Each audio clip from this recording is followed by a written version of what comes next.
Digits and institute of professional accountants, जहां आपको मिलता है अकाउंट्स और टैक्सेशन का स्टेप बाय स्टेप पूरा नॉलेज। मेरा नाम है सुनील नानवानी। मैं एक टीआरपी, एसटीपी ऑथर और ट्रेनर हूं।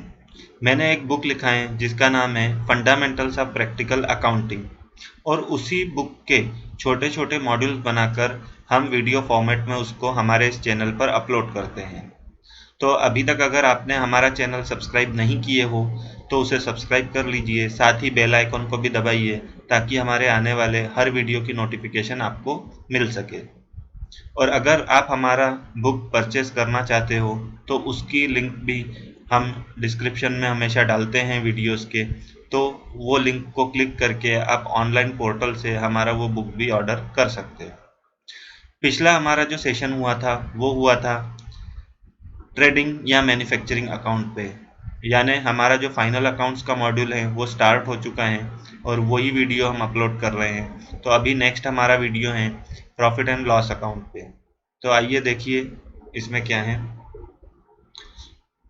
प्रॉफिट एंड लॉस अकाउंट और रिसिप्ट और पेमेंट अकाउंट। अगर आपने हमारा पिछला वीडियो देखे हो जो था ट्रेडिंग अकाउंट पे, तो ट्रेडिंग अकाउंट को रीसेल जो करते हैं प्रोडक्ट का उसके लिए ट्रेडिंग अकाउंट बोला जाता है, और अगर कोई मैन्युफैक्चरर है तो उसके लिए वही अकाउंट का नाम मैन्युफैक्चरिंग अकाउंट रहता है। सेम वही कंसेप्ट के हिसाब से जो बिजनेसमैन प्रोडक्ट्स में डील करता है उसके लिए जो अकाउंट बनाया जाएगा उसे प्रॉफिट एंड लॉस अकाउंट बोला जाएगा, और सर्विस सेक्टर के लिए उसे रिसिप्ट एंड पेमेंट अकाउंट बोला जाएगा।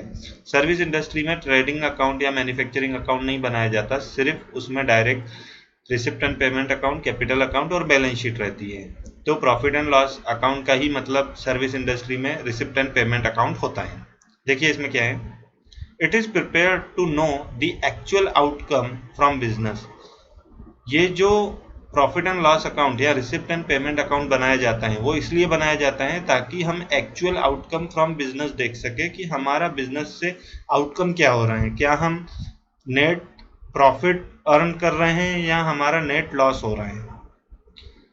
क्योंकि जो ट्रेडिंग अकाउंट या मैन्युफैक्चरिंग अकाउंट होता है वो जो देता है वो है ग्रॉस लॉस या ग्रॉस प्रॉफिट। उससे हम डिसाइड नहीं कर सकते कि हमारा बिजनेस कैसा ग्रो कर रहा है या कैसा लॉस सफ़र कर रहा है, क्योंकि मैंने उसमें आपको बताया था कि अगर हमारा ट्रेडिंग या मैन्युफैक्चरिंग अकाउंट ग्रॉस लॉस देता है इसका मतलब ये नहीं है कि प्रॉफिट एंड लॉस अकाउंट भी हमारा नेट लॉस देगा, या ट्रेडिंग या मैन्युफैक्चरिंग अकाउंट अगर हमारा ग्रॉस प्रॉफिट दे रहा है तो ज़रूरी नहीं है कि हमारा प्रॉफिट एंड लॉस अकाउंट भी नेट प्रॉफिट देगा। वो डिपेंड करेगा कि हमारा profit and loss account behave कैसा करता है। बिहेव मीन्स व्हाट, कि इसमें कितने लेवल के खर्चे हैं और कितने सोर्सेस हैं हमारे पास इनकम के। तो इसलिए एक्चुअल आउटकम फ्रॉम बिजनेस हमारे प्रॉफिट एंड लॉस अकाउंट से ही पता रहेगा। It shows the net profit earned and और net loss suffered, which is the difference between total income earned and total expenses incurred during the period. Sorry. देखिए इसमें क्या रहेगा कि हमने टोटल कितना नेट प्रॉफिट कमाए या कितना हमें नेट लॉस हुआ, वो कैसा पता चलेगा कि टोटल हमारी इनकम में से टोटल हमारे खर्चों को माइनस कर दिया जाएगा, तो जो बचा हुआ रहेगा वो हमारा रहेगा नेट प्रॉफिट। और अगर हमारे खर्चे ज़्यादा हैं और इनकम कम है तो खर्चों में से इनकम को लेस कर दिया जाएगा और वो हमारा रहेगा net loss. Here one thing is need to keep in mind that it is not necessary if business has gross profit then it will have net profit, it may have net loss and vice versa। जो मैंने आपको बताया कि जरूरी नहीं है हमारा gross loss है तो ग्रॉस लॉस है तो नेट प्रॉफिट ही नेट लॉस ही होगा, और ग्रॉस प्रॉफिट है तो नेट प्रॉफिट ही होगा। ये डिपेंड करेगा कि हमारे प्रॉफिट एंड लॉस अकाउंट में कितने लेवल के खर्चे हैं या कितने टाइप की इनकम के सोर्सेस हैं हमारे पास। This account is termed as profit and loss account for a manufacturing or trading concern, and for a service providing professional firm it is termed as receipt and payment account। ये चीज़ मैंने आपको already बता दिया कि अगर कोई trader हैं या मैन्युफैक्चरर हैं उसके लिए ये रहेगा प्रॉफिट एंड लॉस अकाउंट, और सर्विस इंडस्ट्री के लिए ये चीज़ रहेंगी receipt and payment account. Specimen of profit and loss account. Profit and loss account का फॉर्मेट कैसा है। Profit and loss account in the books of messrs XYZ, यानी firm का नाम यहाँ पे रहेगा कि किस फर्म का ये प्रॉफिट एंड लॉस अकाउंट है, for the year ended on इतना। For the year ended means normally ये 31 ऑफ मार्च एनी ईयर रहेगा, बट अगर आपको प्रोजेक्टेड बैलेंस शीट कहीं पे सबमिट करना है BLP के लिए यानी बैंक लोन प्रोजेक्ट के लिए, या गवर्नमेंट टेंडर्स के लिए, या कहीं पे वेंडर रजिस्ट्रेशन के लिए, तब उस कंडीशन में आप ये किसी भी तारीख का बना सकते हो। अब देखिए इसका फॉर्मेट क्या है। Particulars amount means debit amount, particulars amount means credit amount. यहाँ पे डेबिट साइड इंडिकेट करेगा हमारे खर्चे को, हमारे लॉस को अगर कुछ लॉस होता है तो, और यहाँ हमारे रहेंगे क्रेडिट साइड में इनकम के सोर्सेस। देखिए सबसे पहले तो इसमें हमने जो ट्रेडिंग अकाउंट या मैन्युफैक्चरिंग अकाउंट बनाया था उसमें जो ग्रॉस लॉस या ग्रॉस प्रॉफिट था उसको यहाँ शिफ्ट किया जाता है। तो अगर हमारा ग्रॉस लॉस होता है तो उसको डेबिट साइड में शिफ्ट किया जाता है, और अगर हमारा ग्रॉस प्रॉफिट होता है तो उसको क्रेडिट साइड में शिफ्ट किया जाता है। ग्रॉस लॉस को इसलिए डेबिट साइड में शिफ्ट करेंगे क्योंकि मैंने आपको पहले ही बताया डेबिट साइड में हमारे खर्चे और लॉस रहेगा, और प्रॉफिट को इसलिए क्रेडिट में शो करेंगे क्योंकि क्रेडिट साइड में हमारे इनकम के पूरे सोर्सेस रहेंगे। ठीक है, अब देखिए ये नॉर्मली इसमें जितने भी टाइप के खर्चे रहेंगे या जितने भी टाइप की सोर्सेस ऑफ इनकम रहेंगे वो जितनी ज़्यादा से ज़्यादा हो सकती हैं हमने हमारे इस फॉर्मेट में डाले हुए हैं। तो आप पूरा देखिए, इसे समझिए। सबसे पहले हम राइट साइड में कम आइटम है तो पहले उसे देख लेते हैं, इनकम साइड को। By sale of scrap material. अब देखिए अगर हमारा स्क्रैप मटेरियल सेल होता है और उससे कुछ हमें पैसा मिलता है तो वो चीज़ यहाँ आएंगी, क्योंकि अगर जो मैंने डायरेक्ट सेल किया था प्रोडक्ट का तो वो तो मेरा ट्रेडिंग अकाउंट में रिफ्लेक्ट हो गया था, लेकिन अगर कोई मेरा मटेरियल डैमेज हुआ था उसको मैं सेल करता हूँ, ये मेरा इनडायरेक्ट इनकम हो जाता है, तो इसलिए इस साइड में आएगा। डिस्काउंट रिसीव्ड, अगर यहाँ पे डिस्काउंट मुझे मिलता है, कौन सा वाला डिस्काउंट, कैश डिस्काउंट, तो उसको मैं यहाँ रिफ्लेक्ट करूंगा क्योंकि ये मेरा इनडायरेक्ट इनकम है। इंटरेस्ट रिसीव्ड, अगर हमने किसी को लोन दिए, हैंड लोन दिए, तो उस पर मुझे कुछ इंटरेस्ट मिला तो वो मैं यहाँ रिफ्लेक्ट करूंगा। डिविडेंड रिसीव्ड, अगर मैंने किसी कंपनी में शेयर्स का इन्वेस्टमेंट किया हुआ है वहां से मुझे डिविडेंड मिलता है तो वो चीज़ यहाँ पे आएंगी। किसी भी प्रकार की कमीशन रिसीव्ड, अगर मैंने किसी का माल बिकवा के दिया वो मुझे कमीशन देता है, या मैंने अपनी कोई प्रोफेशनल सर्विसेज किसी को दिया उसके एवज में मुझे कमीशन मिला, तो वो जो इनकम मैंने अर्न किया वो यहाँ आएंगी।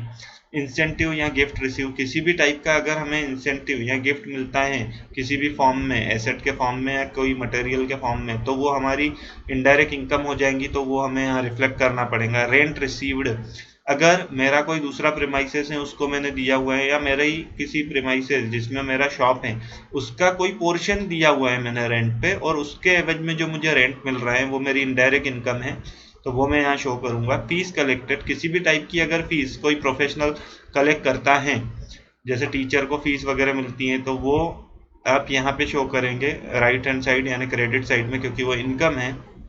अदर मिसलेनियस रिसिप्ट, इसके अलावा किसी भी टाइप की अदर कोई रिसिप्ट होती है तो वो हमारी इनकम हो सकती है।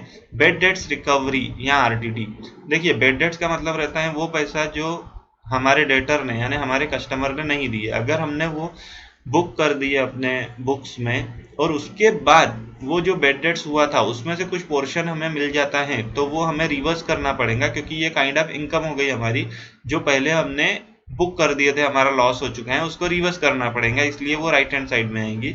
इलेक्ट्रिसिटी चार्जेस रिसीव्ड, देखिए इलेक्ट्रिसिटी चार्जेस रिसीव का मतलब क्या है कि हमने कोई रेंट पे शॉप दी है, उसमें इलेक्ट्रिसिटी बिल जो हम कलेक्ट करेंगे वो टेनेंट से, वो जो हमें मिलेंगे वो हमारा इनकम हो जाएगा। इनकम यानी उसको क्रेडिट इसलिए करना है, सपोज आपका एक शॉप है जिसमें इलेक्ट्रिक मीटर लगा है, उसका इलेक्ट्रिसिटी बिल आपके पास आ गया, ये लेफ्ट हैंड साइड में रहेगा, इस पर हम बाद में डिस्कस करेंगे। उसका इलेक्ट्रिसिटी बिल आपने समझो 1000 रुपये भर दिया, और उसका जो पोर्शन आपने शॉप का दिए थे किसी और को, उससे भी आप प्रपोर्शनेट जो इलेक्ट्रिसिटी चार्जेस कलेक्ट करोगे, सपोज वो 300 रुपये कलेक्ट करोगे, तो वो ये 1000 तो यहाँ पे आप अगर बुक कर रहे हो तो आपको राइट नहीं है ये 1000 बुक करने का, क्योंकि 700 आपको लगा और 300 रुपये आपने कलेक्ट किए, इसलिए ये 300 रुपये आपका काइंड ऑफ इनकम हो जाएगा, तो आपको शो करना पड़ेगा इस साइड में। इंश्योरेंस क्लेम रिसीव्ड, अगर आपका कोई मटेरियल डैमेज हुआ था इन ट्रांजिट या बाय फायर वगैरह या किसी भी और सिचुएशन से, और वो आपने इंश्योरेंस क्लेम सबमिट किए थे और वो इंश्योरेंस क्लेम आपको मिल गया, तो वो आप शो करोगे इस साइड में, क्योंकि पहले जब लॉस हुआ था आपने डेबिट साइड में उसे शो किए होंगे, तो अब वो रिवर्स करना पड़ेगा जितना पोर्शन उसका मिला है। हो सकता है वो 100% क्लेम एक्सेप्ट किया गया हो, या हो सकता है कि उसका कोई प्रपोर्शन में दिया गया हो, जैसे 75% एक्सेप्टेड, 80%, तो जितना भी रहेगा उतना आप अमाउंट यहाँ पे शो करेंगे। रेंट ऑन प्रीमाइसेस सबलेट, इसके अलावा जो मैंने ऑलरेडी बोला यहाँ पे कि रेंट रिसीव्ड, कि कोई प्रीमाइसेस अगर मैंने सबलेट किया, कि मैंने कोई किराए पे लिया हुआ है प्रीमाइसेस, उसका कोई पोर्शन किसी को किराए पे दे दिया, तो वो चीज़ यहाँ आएंगी, उससे जो मैं फंड कलेक्ट करूंगा। Discount received from creditor means वही कि कैश डिस्काउंट वगैरह जो मिलता है क्रेडिटर्स से, यानी किसी क्रेडिटर को मेरे को 10,000 रुपये देना था, लेकिन उसने 500 रुपये का डिस्काउंट जो अलाउ किया, अब मैं उसको 9,500 दूंगा, तो ये 500 काइंड ऑफ मेरी इनकम हो जाएंगी, इनडायरेक्ट इनकम, इसलिए यहाँ रिफ्लेक्ट होगा। रेट डिफरेंस टू क्रेडिटर्स, यानी किसी भी क्रेडिटर्स को रेट डिफरेंस, सेम चीज रहेंगी कि मेरे को 10,000 क्रेडिटर को देना था, अगर रेट डिफरेंस के कारण अब मैं उसको 9,000 दूंगा, तो 1,000 रुपये मेरे को जो कम देना है वो मेरी काइंड ऑफ इनकम हो जाएंगी, क्योंकि मेरा परचेस वैल्यू तो 10,000 का ही दिखेगा, इसलिए ये क्रेडिट साइड में इनडायरेक्ट इनकम में आएगा। जनरल रिजर्व, किसी भी टाइप का रिजर्व ऑलवेज क्रेडिट रहता है, तो जनरल रिजर्व क्रेडिट रहेगा। इंटरेस्ट ऑन लोन गिवन, अगर हमने लोन दिया किसी को, जो मैंने ऊपर भी आपको बोला, किसी को हैंड लोन दिया या किसी को सिक्योर्ड लोन हमने दिए होंगे, तो उसके एवज में जो हमें इंटरेस्ट मिलेगा वो हमारी इनडायरेक्ट इनकम हो जाएंगी, तो यहाँ आएगा। Profit on sale of fixed asset और इन्वेस्टमेंट, अगर हमने किसी भी टाइप का फिक्स एसेट को बेचे या इन्वेस्टमेंट को सेल किए, उसके एवज में उस पर अगर हमको प्रॉफिट होता है, जैसा हमने शेयर्स 1 लाख के खरीद के 1,10,000 पे बेचे, तो वो 10,000 जो मेरा प्रॉफिट हुआ वो मुझे यहाँ रिफ्लेक्ट करना पड़ेगा। ठीक है, अब इसमें क्या है, etcetera. Types of income depends as पर द नेचर ऑफ बिजनेस, देखिए टाइप ऑफ इनकम जो है ये डिपेंड करेगा कि आपका नेचर ऑफ बिजनेस कैसा है। सपोज अगर मैं सीए फर्म्स की बात करूं, तो उसमें अकाउंटिंग एंड ऑडिटिंग चार्जेस जो रहेगा वो इनकम रहेगा, लेकिन बाकी दूसरे फर्मों के लिए, कोई ट्रेडर के लिए, कोई मैन्युफैक्चरर के लिए यही चीज हो जाएंगी एक्सपेंसेस। तो ये डिपेंड करेगा कि आपका बिजनेस कैसा है, टाइप ऑफ बिजनेस क्या है, उसकी एक्टिविटीज कैसी हैं, उसके बेस पे डिसाइड होगा कि कौन सा हेड आपके लिए खर्चा रहेगा और कौन सा हेड आपके लिए इनकम रहेगा। तो ये हो गया हमारा क्रेडिट साइड। अब हम देखते हैं डेबिट साइड, यानी खर्चे और नुकसान, एक्सपेंसेस एंड लॉसेस। देखिए इसमें कैसा रहेगा, सैलरीज कि अगर हम सैलरी दे रहे हैं वो खर्चा। बोनस पेड, सेम चीज हो गई कि स्टाफ को हमने बोनस दिया। कैरियज आउटवर्ड का मतलब है ट्रांसपोर्टेशन का खर्चा जो हमने दिया है, ये वो खर्चा रहेगा जो माल बेचते समय हमें लगा, क्योंकि कैरियज इनवर्ड ये रिफ्लेक्ट होता है ट्रेडिंग या मैन्युफैक्चरिंग अकाउंट में। पैकिंग चार्जेस, अब मटेरियल अगर हमने प्रोडक्ट बनाया है, मैन्युफैक्चर किए हैं, उसका पैकिंग, या नॉर्मल रिसेल करते समय भी जो हमें नॉर्मल सा पैकिंग कुछ करके देना पड़ता है, वो जो खर्चे रहेंगे। एडवर्टाइजिंग एक्सपेंसेस, इसमें अगर फ्री सैंपल दिया वो भी आ जाएगा, और advertisement, board, hoarding, paper ad, radio ads, television ad, जो भी रहेगा वो आ जाएगा। जनरल और अदर मिसलेनियस एक्सपेंसेस, कोई भी प्रकार का खर्चा जो हमें बिजनेस के लिए करना पड़ रहा है। सेल्स प्रमोशन एक्सपेंसेस, अपने सेल को बूस्ट करने के लिए हम जो सेल्स प्रमोशन एक्टिविटीज लेते हैं, जैसे कहीं पे सेमिनार्स ले लिए, या कहीं पे बिजनेस मीटिंग ले लिए, या इवन किसी डिस्ट्रीब्यूटर, यानी हमारे जो डिस्ट्रीब्यूटर्स हैं उनको मोटिवेट करने के लिए हम कोई हर 6 महीने में या 1 साल में कोई ऐसी स्कीम रखते हैं कि जैसे अगर मेरे किसी XYZ डिस्ट्रीब्यूटर ने मेरा 10 लाख का टर्नओवर मुझे अचीव करके दिया, तो उनको मैं पर्टिकुलर जगह का टूर दूंगा या कुछ किसी टाइप का गिफ्ट दूंगा, तो वो आएगा under the head sales promotion activities. Selling expenses, किसी भी टाइप का सेलिंग एक्सपेंसेस, यानी किसी एजेंट को हमने अपॉइंट किया है और उसको हम पैसा दे रहे हैं हमारा माल बिकवाने के लिए, तो वो खर्चा। ट्रेवलिंग एक्सपेंसेस, ये बिजनेस के ओनर का भी हो सकता है, लेकिन सिर्फ बिजनेस के लिए अगर वो कहीं पे जाता है, तो पर्सनल के लिए नहीं। या किसी स्टाफ का, जैसे सेल्समैन का भी हो सकता है, या इवन अगर हम कहीं मशीनरी कहीं इंस्टॉल कराना चाहते हैं, तो मशीनरी परचेस करने के लिए हम अपने परचेस मैनेजर को कहीं पे भेजते हैं, तो वो भी ट्रेवलिंग एक्सपेंसेस यहाँ पे आएगा। तो ट्रेवलिंग एक्सपेंसेस के हेड में इस टाइप से खर्चे हमें बुक करना है। कन्वेंस एक्सपेंसेस की कन्वेंस एक्सपेंसेस ऑफिस से स्टाफ के लिए हम अगर कुछ फैसिलिटीज अरेंज करते हैं या पेट्रोल चार्जेस वगैरह देते हैं तो ये कन्वेंस एक्सपेंसेस में आएगा। Printing and stationery expenses normal जो बिल बुक वगैरह हम प्रिंट कराते हैं या कंप्यूटर में जो पेपर रिम लगते हैं बिल्स प्रिंट देने के लिए, वो इसमें आएगा। शॉप एक्सपेंसेस, इसके अलावा कोई नॉर्मल से शॉप के खर्चे होते हैं, जैसा हो सकता है कि आपकी पूजा सामग्री आप जो मंगाते हो तो उसका कोई पर्टिकुलर अलग हेड नहीं बनाया जाएगा, वो शॉप एक्सपेंसेस में आएगा। या इवन आप ऑफिस में कुछ जैसा एयर फ्रेशनर या मॉस्किटो का कॉइल वगैरह यूज़ करते हो तो ये सब खर्चे आप डालोगे शॉप एक्सपेंसेस में, या अगर आपकी फैक्ट्री होंगी तो फैक्ट्री एक्सपेंसेस उसे बोलोगे, या जनरल एक्सपेंसेस में भी आप उसे डाल सकते हो, क्योंकि इतने छोटे मोटे खर्चों के लिए अलग अलग हेड नहीं बनाए जाते। इलेक्ट्रिसिटी चार्जेस, जो मैंने ऑलरेडी आपको बोला कि इलेक्ट्रिसिटी चार्जेस जो हमारा रहेगा, जो हम देंगे हमारे प्रीमाइसेस में मीटर लगाए हैं उसके एवज में, वो आएगा। रिपेयर्स एंड मेंटेनेंस, किसी भी टाइप का रिपेयर्स एंड मेंटेनेंस रहे वो हमारा खर्चा है। Telephone and communication expenses, communication expenses यानी उसमें इंटरनेट का चार्जेस भी इंक्लूड होके रहेगा। रेंट पेड, अगर हमारा प्रेमाइसेस किराए का है तो उसका जो किराया हम पे करेंगे वो हमारा खर्चा है। इंटरेस्ट पेड, अगर हमने कहीं से लोन उठाया है उस पे जो हम इंटरेस्ट पे करेंगे तो वो हमारा खर्चा रहेगा, चाहे वो बैंक से लिया हो या हमने कहीं से अदर सोर्सेस से लिया हुआ हो जैसा हैंड लोन वगैरह। फ्यूल चार्जेस, अगर मेरा जो मैं फ्यूल जनरेटर का हो सकता है या मेरा गाड़ियों के लिए पेट्रोल डीजल हो सकता है वो रहेगा। Insurance premium paid, insurance premium paid जो हमने किया है, लेकिन कौन सा वाला, ये ओनर की LIC का नहीं है। अगर वो LIC रहेंगी तो वो ड्रॉविंग मानकर उसके कैपिटल में से माइनस किया जाएगा। यहाँ इंश्योरेंस आएगा आपका स्टॉक का इंश्योरेंस, आपका बिल्डिंग का इंश्योरेंस या आपके व्हीकल्स का इंश्योरेंस। डोनेशन, अगर कहीं हम डोनेशन वगैरह दे रहे हैं तो वो भी हम एज एन एक्सपेंस क्लेम करते हैं। डेप्रिसिएशन एक्सपेंसेस रहता है, इसका अलग से सेशन है, तो डेप्रिसिएशन इसी साइड में आएगा। डिस्काउंट अलाउड, अगर हमने किसी को डिस्काउंट अलाउ किया, सपोज किसी डेटर से मेरे को 20,000 मिलने वाले थे, मैंने उसको 1,000 का डिस्काउंट दिया, तो कहीं ना कहीं मुझे 1,000 कम मिलेगा। तो जो वो मैं 1,000 का सेक्रीफाइस कर रहा हूँ क्योंकि मेरा सेल बिल 20,000 का था, तो वो मुझे क्लेम करने का अधिकार है, तो मैं वो अपने एक्सपेंसेस में दिखाऊंगा। Duties and taxes, duties and taxes जैसा इंपोर्ट ड्यूटी, कस्टम ड्यूटी जो हम पे करते हैं वो हमारा खर्चा हो जाता है, उसका रिबेट नहीं मिलने वाला, तो इसलिए वो इस साइड में आएगा। बेड डेट्स मेरा नुकसान है तो इसलिए वो यहाँ रिफ्लेक्ट होगा। पोस्टेज एंड कुरियर चार्जेस, ये हमारा जो पोस्टेज कुरियर का खर्चा रहता है, कहीं पे सैंपल भेजना हो या कहीं पे इनवॉइसेस हमें सेंड करना हो पार्टीज को। बिल्डिंग रिपेयर्स एंड मेंटेनेंस हमारा खर्चा रहेगा। सन्ड्री और अदर मिसलेनियस एक्सपेंसेस, इसके अलावा कोई भी छोटे मोटे खर्चे।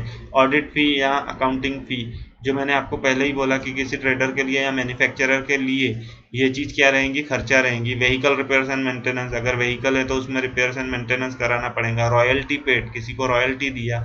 इंटरेस्ट ऑन ओवरड्राफ्ट, बैंक में OD लिमिट अगर हमारी है उसका हमने यूज़ की है उस पर जो इंटरेस्ट जाएगा वो। इस्टेब्लिशमेंट एक्सपेंसेस, किसी भी टाइप का इस्टेब्लिशमेंट एक्सपेंसेस अगर हम करते हैं तो वो हमारा खर्चा रहेगा। ऑफिस एक्सपेंसेस, ऑफिस के जो भी खर्चे रहेंगे नॉर्मल से, जिसको अलग कैटेगराइज नहीं किया जा सकता, बहुत छोटे छोटे खर्चे हैं, तो वो यहाँ पे आएंगे। इंस्टॉलेशन चार्जेस, अगर कहीं पे इंस्टॉलेशन चार्जेस हम दे रहे हैं किसी मशीनरी का, लेकिन फर्स्ट टाइम अगर आप मशीनरी खरीदते हो और उसका इंस्टॉलेशन चार्जेस देते हो तो उस इंस्टॉलेशन चार्जेस को कैपिटलाइज किया जाता है। लेकिन अगर वही मशीनरी को रिपीट आप निकलवा के किसी और जगह पे इंस्टॉल करा रहे हो तो वो फिर हो जाएगा रेवेन्यू एक्सपेंस, उसको आपको यहाँ पे शो करना पड़ेगा। रिफ्रेशमेंट चार्जेस, यानी नॉर्मल स्टाफ के लिए या खुद के लिए या विजिटर के लिए, कस्टमर्स के लिए कुछ नाश्ते पानी का जो हम खर्चा करते हैं वो रिफ्रेशमेंट एक्सपेंसेस रहता है।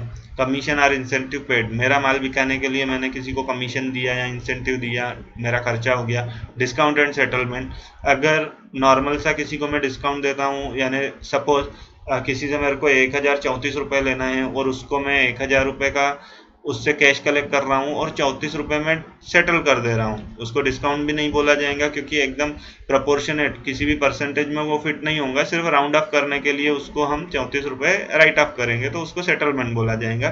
तो काइंड ऑफ ये मेरा खर्चा ही हो जाएगा कि उतना पैसा मुझे कम मिलेगा। आप नुकसान बोल दो, खर्चा बोल दो, पर उतना पैसा आपको कम मिल रहा है, इसलिए वो आप यहाँ पे शो करके खत्म करोगे। कस्टम ड्यूटी ऑलरेडी हमने ड्यूटीज एंड टैक्सेस में बात कर ली है उसकी। ऑक्ट्राई चार्जेस अगर हम दे रहे हैं तो वो हमारा खर्चा है। लीगल फी, किसी भी टाइप की अगर लीगल फी हम दे रहे हैं, हो सकता है कि किसी को लिटिगेशन यानी हमने किसी पे केस किया हो पैसा ना मिलने के कारण, तो वो फीस या कोई और हमारे केसेस के अलावा जैसा कोई हमारी लीगल फी मीन्स कहीं पे हमारा सर्टिफिकेशन, हमारा बिजनेस ऐसा है कि हमें उसका सर्टिफिकेशन रिन्यूअल वगैरह कराना पड़ता है तो उसको भी लीगल फी बोला जाएगा, इस हेड में डाला जाएगा। प्रोसेसिंग फी, अब प्रोसेसिंग फी में क्या आएगा कि अगर आपका मैन्युफैक्चरिंग यूनिट है और कुछ प्रोसेस जो मैन्युफैक्चरिंग की प्रोसेस रहती है वो कहीं आप बाहर से करा रहे हो, कुछ मशीनरी आपके पास खराब है या कुछ मशीनरी आपके पास है ही नहीं, तो वो पर्टिकुलर प्रोसेसिंग आप बाहर से करा रहे हो, तो वो जो आप प्रोसेसिंग के चार्जेस दोगे वो आपको यहाँ लिखना है। इसके अलावा कोई डॉक्यूमेंटेशन का भी प्रोसेसिंग हो सकता है, जैसे लोन के प्रोसेसिंग फ़ी जो हम देते हैं, वैसे लोन के समय जो हम प्रोसेसिंग फ़ी देते हैं वो होता है आपका कैपिटलाइज, कि जो लोन अमाउंट लिया उसमें क्लब किया जाता है। बट ऐसा समझिए आपने लोन के लिए अप्लाई किया और वो लोन आपको सैंक्शन ही नहीं हुआ किसी कारण से, तो वो प्रोसेसिंग फीस यहाँ पे आ जाएगी।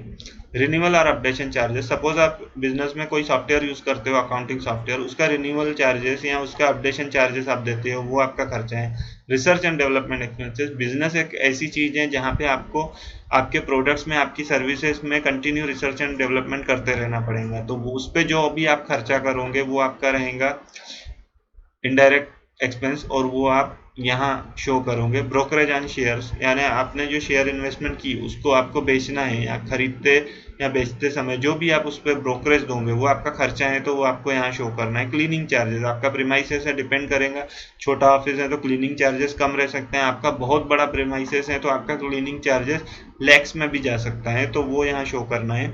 Interest paid on loan taken, loan हमने कोई लिया है उस पर इंटरेस्ट ऑलरेडी हम डिस्कस कर चुके हैं। Discount allowed to debtors, already देख लिया हमने कि डिस्काउंट देते हैं अगर कस्टमर्स को तो वो हमें यहाँ पे शो करना है।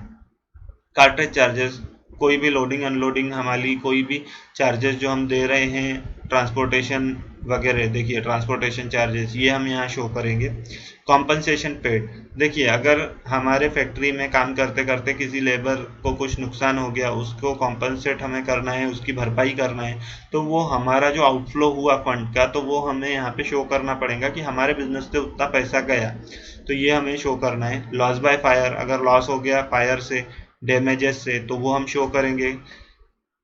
फ्री गिफ्ट और इंसेंटिव गिवन, किसी को हमने फ्री गिफ्ट या इंसेंटिव दिए तो वो भी हमारा खर्चा है, वो हम बुक करेंगे यहाँ पे। बैंक चार्जेस, बैंक जो हम पर चार्जेस लगाती हैं वो एनुअल मेंटेनेंस चार्जेस हो, चेक बाउंसिंग चार्जेस हो या जनरल मेंटेनेंस चार्जेस हो, जो भी हैं तो वो हम यहाँ रिफ्लेक्ट करेंगे। रेट डिफरेंस बाय डेटर्स, अगर हमारे डेटर्स जो हमको 25,000 देने वाले थे उसके एवज में वो हमको 22,000 दे रहे हैं ड्यू टू रेट डिफरेंस, तो वो मेरा काइंड ऑफ खर्चा हो गया या नुकसान हो गया बोल दीजिए। मेरे को 25 के एवज में 22 मिल रहे हैं, वो 3,000 रुपये मैं यहाँ पे शो करूँगा।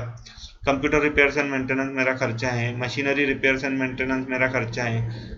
Loss on sale of fixed asset और इन्वेस्टमेंट, अगर हमारा फिक्स एसेट को बेचने से या इन्वेस्टमेंट को बेचने से हमें लॉस होता है तो वो हमें बुक करने का अधिकार है, तो वो हम यहाँ पे शो करेंगे कि हमारा इतना नुकसान हुआ, क्योंकि जब हमारा प्रॉफिट हो रहा था यहाँ पे तब हम उसको क्रेडिट साइड में बुक कर रहे थे, तो आज अगर मेरा यहाँ पे लॉस हो रहा तो उसको मैं डेबिट साइड में शो करूंगा कि मेरा लॉस हुआ है उतना। अब देखिए इसमें नोट क्या लिखा हुआ है, types of expense depends as पर द नेचर ऑफ बिजनेस। देखिए जैसे मैंने आपको पहले ही बताया इनकम के टाइम पे कि कोई भी टाइप का खर्चा रहेगा वो भी डिपेंड करेगा आपका नेचर ऑफ बिजनेस कैसा है या उसमें एक्टिविटीज कैसी होती है। और ये जो लिस्ट है ये एक्सक्लूसिव लिस्ट है, इसमें और चीजें ऐड होंगी, यानी यहाँ पे ये लिस्ट खत्म नहीं हुई कि इतने ही फील्ड्स रहेंगे। अब सपोज हमारा इंस्टीट्यूट है डिजिट्स इंस्टीट्यूट, वहाँ पे क्लासेस में वाइट बोर्ड पर लिखने के लिए हमें वाइट मार्कर लगते हैं, तो वो वाइट मार्कर जो हम खरीदते हैं वो भी हमारा खर्चा है, तो वो खर्चा कहीं पे भी इस लिस्ट में नहीं है। लेकिन वो हमारे टाइप के बिजनेस में, इंस्टीट्यूट वाला एजुकेशनल जो सेक्टर है उसमें वाइट मार्कर जो परचेस किया जाता है ये खर्चा हो गया। तो ऐसा ही रहेगा कि डिपेंड करेगा कि आपका टाइप ऑफ बिजनेस कैसा है, उस हिसाब से ये खर्चे की लिस्ट अलग अलग रहेंगी। जरूरी नहीं है सब टाइप के खर्चे सब टाइप के बिजनेस में रहेंगे। अब देखिए इसके बाद क्या होगा कि ये जो आउटकम देगा वो देगा या तो नेट प्रॉफिट का या तो नेट लॉस का। अगर मेरा क्रेडिट साइड ज़्यादा है, टोटल समझो यहाँ पे मेरा 1 CR आ रहा है और यहाँ पे 1 CR आ रहा है, तो ये 1 CR को मैं शिफ्ट करूंगा इस साइड में, और 1 CR में से ऊपर के जितने भी ये कंटेंट है मेरे, समझो 90 lakhs के हैं, तो बचा हुआ 10 lakhs रहेगा मेरा नेट प्रॉफिट, जिसको मैं ट्रांसफर करूंगा कैपिटल अकाउंट, बैलेंस शीट में जो कैपिटल अकाउंट रहता है उसमें, क्योंकि अगर प्रॉफिट हो रहा है तो उसका हकदार ओनर है, और अगर लॉस हो रहा है तो वो ओनर को ही सफर करना है। अब देखिए सपोज यहाँ पे उल्टा सीन समझते हैं। अब ये मेरे एक्सपेंसेस अगर 1 CR के रहते थे, खर्चा ज्यादा रहता था, तो ये 1 CR यहाँ लिख के इसको यहाँ पे शिफ्ट किया जाता था, और ये मेरे सोर्स ऑफ इनकम की टोटल समझो 80 lakhs आती थी, तो ये जो मेरा हुआ ये मेरा होता था 20 lakhs रुपीज नेट लॉस। इसको भी मैं ट्रांसफर करूंगा कैपिटल अकाउंट बैलेंस शीट में। अगर आपको ये कैसा बैलेंस हो रहा है ये आपको नहीं समझ में आ रहा होगा, तो आप हमारा लेजर पोस्टिंग एंड बैलेंसिंग का सेशन देखिए, उसमें आपको समझ में आएगा कि ये लेजर या स्टेटमेंट जो भी रहता है उसका बैलेंसिंग कैसा किया जाता है, कि ये कैसा नेट लॉस में या नेट प्रॉफिट में इस साइड पे रिफ्लेक्ट हो रहा है, ये आपको समझ में आ जाएगा। अब देखिए नोट में क्या है, profit and loss account has a very wide scope, बहुत बड़ा स्कोप है, इसमें बहुत चीज़ें आती है। Types of expenses and income totally depend upon the type and nature of business activities, already मैंने बताया। For example legal consultancy fee for any other type of business is an expense, but for a legal firm it is an income. देखिए कोई भी legal charges जो मैंने बोला, जो हम किसी पे केस करते हैं, लिटिगेशन चालू है उस पर, तो ये हमारे लिए खर्चा है, लेकिन कोई लीगल फर्म है, एडवोकेट की फर्म है, उसके लिए ये इनकम हो जाएगा। तो ये डिपेंड करेगा कि आप किस बिजनेस की अकाउंटिंग कर रहे हो। Same rule will be applicable to accounting and auditing fee, it is an expense for any other business, but for a chartered accountant firm it is an income. देखिए ये भी चीज मैंने आपको बताया कि अकाउंटिंग एंड ऑडिटिंग फी जो रहेगा ये रहेगा खर्चा हर टाइप के बिजनेस के लिए, लेकिन सीए फर्म के लिए वो इनकम हो जाती है।